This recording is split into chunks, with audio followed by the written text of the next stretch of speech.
There's a solution for how we deal with the problems that we face as a people. This is a round planet, folks. There's no choosing up sides. We are all sharing the same force. The universal force from which all things emanate is creative, it is kind, it is loving, it is love. I am love. And he that dwelleth in me dwelleth in love, and I in him. Love and God is the same. Be still and know.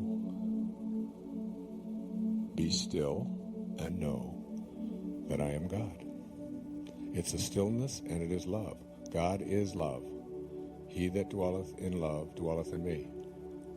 So the universal field couldn't be something that has hatred in it. It wouldn't hate what it would create, would it? It wouldn't create something that wasn't a part of what it is. It is loving. It is beauty. The universal field from which you emanated is beautiful and only brings beauty into this universe. John Keats, the most famous Victorian poet of the 19th century, who died at the age of 24 and a half, in Ode on a Grecian Urn, said words that I didn't fully understand, even though I'd written an entire book about called Wisdom of the Ages years ago, about some of the great poets. And I quoted this one. I didn't understand it until I wrote The Power of Intention. He said, beauty is truth, truth, beauty. That's all you need to know on earth, and all there is to know. Truth is what we demonstrated with Linda. Truth is, the body comes from truth, and it is beauty. And if you see it as ugly, you have left the universal field. You have left God. It is creative, it is kind, it is loving, it is beautiful, it is receptive to all, it is abundant, endlessly abundant, endlessly abundant. There is no limit to it. You must be in the same field as that from which you emanated in order to understand intention. I have to underline that as I conclude these remarks. When you are in rapport with that from which you were intended, when you are in a state of creativity, a state of kindness, a state of love, a state of beauty, a state of receptivity, a state of abundance, when you are in those states of consciousness, you have joined the field from which you originated, and intention and you have become synonymous. And anything that you put your attention on with that rapport has to materialize into the physical world. It has to, because that's how everything is created. And any moment in your life in which you are in a state of anger, hatred, or fear, grief, or anything that is not what the field from which you originally came is like, is a moment in which what you want to attract into your life is impossible. You have a choice. You can either be right and live by your ego, or you can be kind. You can either be angry or you can be loved. And at every moment, in 10 Secrets for Success, the 10th secret says, wisdom is avoiding every thought that weakens you. Back in the 18th century, there was a practice in the world called slavery going on. And there was a man named John Newton who was 22 years old, and he was a slave captain, ship captain. And he was bringing a load of human cargo from Senegal in West Africa to South Carolina, 125 human beings to be sold into slavery in this hideous and nefarious practice that was so widespread in the 18th and early 19th centuries in the world. And John Newton was in the midst of a storm, and he thought he was going to die and he was going to lose his life and the lives of all of the people on this cargo in the ship. And he took out an envelope, and on this envelope he wrote down the words to a song. He said, "I once was lost, and now I'm found." It's in a moment that we call an epiphany, a moment in which we reach something called siddhi consciousness, a satori, they call it in Japanese, a satori, which is an instant awakening. And he realized in that moment, as he was writing these words to this song down on the back of this envelope, that what he was doing was in violation of the universal mind from which he originated. That it was against the laws of the universe to treat any other human being or any other creatures of life, period, in these ways. Remember what Patanjali said: when you become steadfast in your abstention of thoughts of harm directed toward others, all living creatures will cease to feel enmity in your presence. Birds, butterflies will no longer have any fear of you. Such was the nature of St. Francis and Jesus and so many of the great spiritual masters. Now the storm passed, and he survived, but he looked on that piece of paper that he had written these words on, and he turned his ship around, and he went back to Africa, and he released the 125 people that he had in those holds, and he went back to England, and for the next 55 years, until his 77th birthday, he became the most ardent abolitionist in the world, speaking out against the evils of slavery. In one instant, in Zen Buddhism, they say, when the student is ready, the teacher will appear. When you have that level of readiness, whatever you need, as it says in A Course in Miracles, if you knew who walked beside you at all times on this path that you have chosen, you could never experience fear or doubt again. It would never be there for you. For those of you who've decided to quit smoking, it will be easy, because you will have guidance there for you at every moment that you ever are tempted to go back, or whatever it is that you want to attract into your life. And the words to that song became perhaps the most spiritual song ever recorded. And I asked Guy to include it on her CD. I play this in my car every day, particularly when things are not going the way I would like them to go. And Skyzy, if you'll come up here, honey, and close this out for these people, and sing the songs of John Newton, who wrote it back in the 18th century. It's called Amazing Grace. I once was lost, and now I'm found. All of us show up here into this world. We are intended here by a source from which all things are intended. Everything comes from that source. And everything that you needed for this physical journey was in that moment of your conception and even before. But most of us have let go of that dream. Or we don't know how powerful we are. When I was in the 3rd grade, I came home from school, and I said to Mrs. Scarf, which is the lady whose home we lived in, she had 52-some children living in that home, I said, "What's a scurvy elephant?" She said, "A what?" I said, "A scurvy elephant." She said, "Where did you hear that?" I said, "Well, I heard Mrs. Poole, who was my 3rd grade teacher, telling Mrs. Smith, who was the principal, outside of the classroom, that Wayne Dyer was in her classroom and that he was a scurvy elephant." She got on the telephone and she called the principal, and the principal said, "Oh, that's Wayne. He gets everything mixed up." She didn't say that he was a scurvy elephant in her classroom. She said that he was a disturbing element in her classroom. And I think you have to understand that becoming a scurvy elephant or a disturbing element is a part of the process of not dying with your music still in you. That there is something that you showed up here to become, just like there was something that allowed you to grow into this body that you're in. The same force, the same field of intention that intended you here to be in this body, in the shape that it is in the size that it is, in the color that it is, in the shape of its eyes, in the color of its hair, whether you have any or don't, whether it falls out or doesn't, all of that. You understand, right? You and I could put our heads together and make an ass of ourselves, right?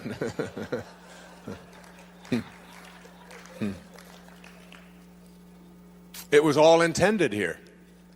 And also everything that you were to become. And there is a sense inside of you, someplace in a very quiet place, an inner sense, an inner Tahiti, an inner island of peace that knows. You know that you're not this body that you're in. You know where it's going. You know it showed up from nowhere. Nowhere.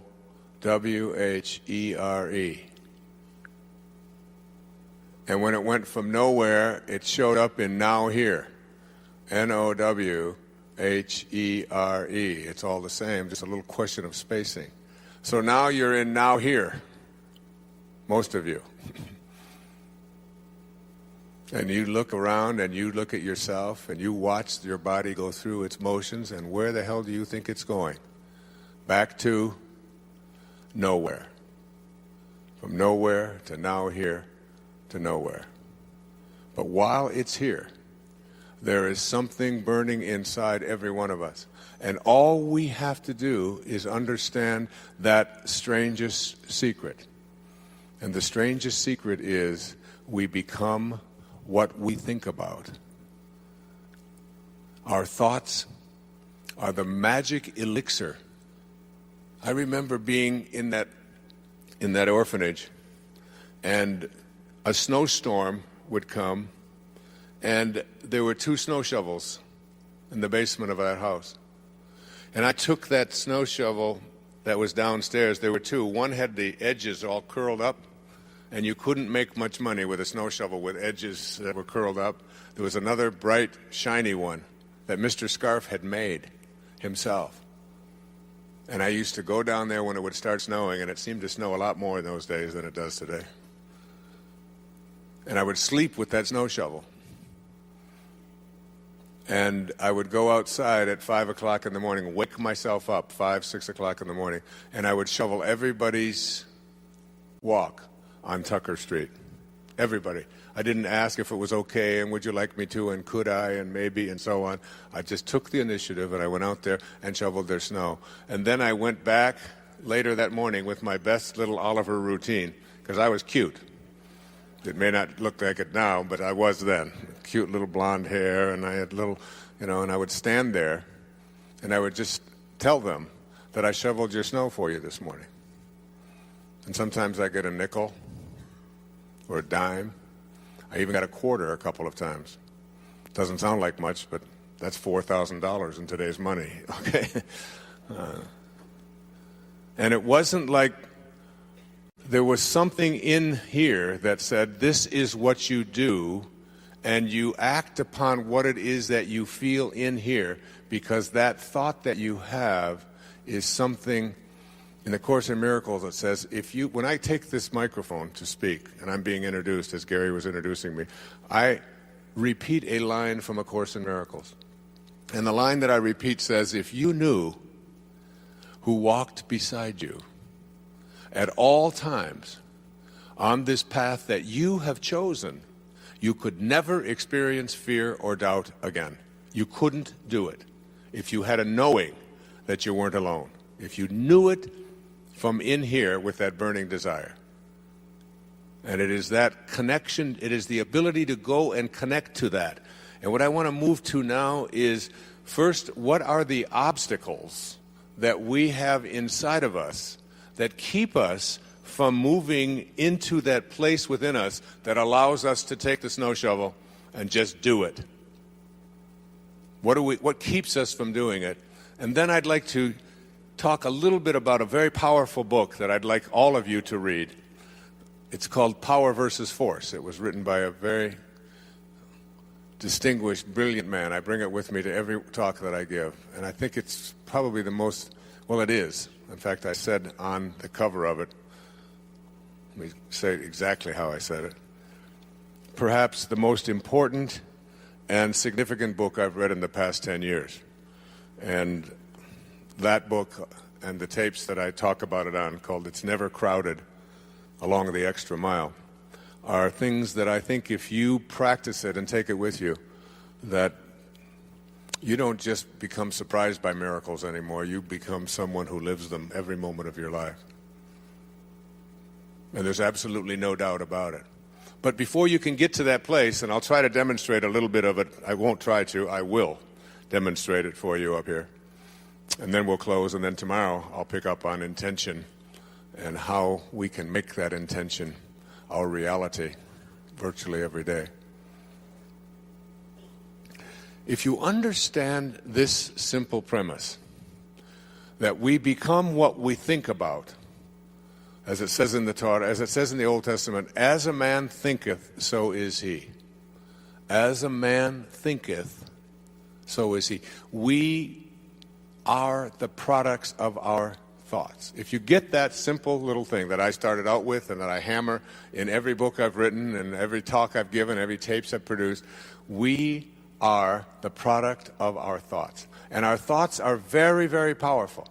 See, if your thoughts are on what you intend to manifest into your life, you can't do anything but do that. But if your thoughts are on one of these four things, which I would suggest that probably 95, maybe 100% of you have your thoughts on these things. And it's like learning to catch these thoughts, to shift them, and to make them become something that you intend to create or manifest. So here they are. The first thing is, if your thoughts are on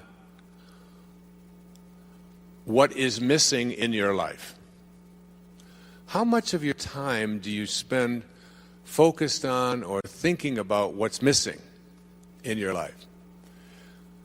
The money that you don't have, the unhappiness the lack of happiness in your relationships that you would like to have, your health and the absence of the kind of health that you would like to have, the purity of your body, the fact that you've let it become overweight or you've let it become addicted to substances or nicotine or coffees, or you're not living the purified life. What is missing? If your thoughts are on what is missing, and what you think about is what expands, and there's something, Hawkins speaks about this brilliantly in the Power versus Force. If your thoughts are on what is missing, what you create is an attractor energy to have the universe respond back to you with whatever it is that you think about. This is how it works. It's the law of attraction. It's a very simple thing. Remember in that observation of Patanjali, he said, when you become inspired, dormant forces, faculties, and talents come alive. In other words, there are forces out there, outside of you. There's energy fields outside of you that are capable of joining with you and attracting into your life what you want. Carl Jung called it synchronicity. It's a consciousness in which when you put your thoughts on something, and every one of you have had this experience, the experience of thinking about someone and not being able to get your thought off of that person, and then going to the telephone and picking it up and saying, oh my God, I was just thinking about you. How many have had that kind of an experience in your life? As you look around and you think, well, and what do we attribute that to? We attribute that to what? Coincidence, don't we? We just say, well, that's just a coincidence. It's weird. I don't quite understand it. I'd like to be able to harness it, but it's just weird that it happens. But the word coincidence comes from it's a mathematical term. In geometry, two angles that coincide, that's where the word comes from, coincide. Two angles that coincide are two angles that are said to fit together perfectly. That's what an angle that coincides with another angle is. Coincidental angles fit together perfectly. We have taken a term that means something that fits together perfectly, and we have assigned to it something that accidentally just happens to happen. I'd like to suggest to you that synchronicity, that is the ability to put your thoughts on what it is that you intend to create rather than on what is missing, is a way of attracting what is missing into your life. Now, you can continue to either attract what is missing into your life, or you can attract what you would like to intend into your life. It's just a matter of shifting the emphasis. If your thoughts are on, if you talk to other people about what is missing, if you use terms like, with my luck, this probably won't work out. I was changing planes in Dallas, flying from Fort Lauderdale to San Francisco. The woman sitting next to me, we came in, we had about 10 minutes to make our connection. And she stood up and she said, as we were gathering our belongings and everybody was trying to get off the plane, you've all had that experience, and trying to make the connection, she said, with my luck, I won't make my connection. And I thought to myself, why would she have evolved into a person who would project out into the universe, into the world of unlimited energy? Why would she project the idea that with her luck things won't work out? Where did that come from? Why would we have that kind of an energy concept? Because my response back to her was, well, with my luck, I will make my connection.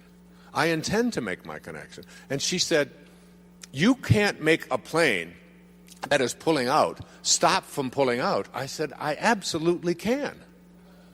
Of course I can do that, and I intend to do that.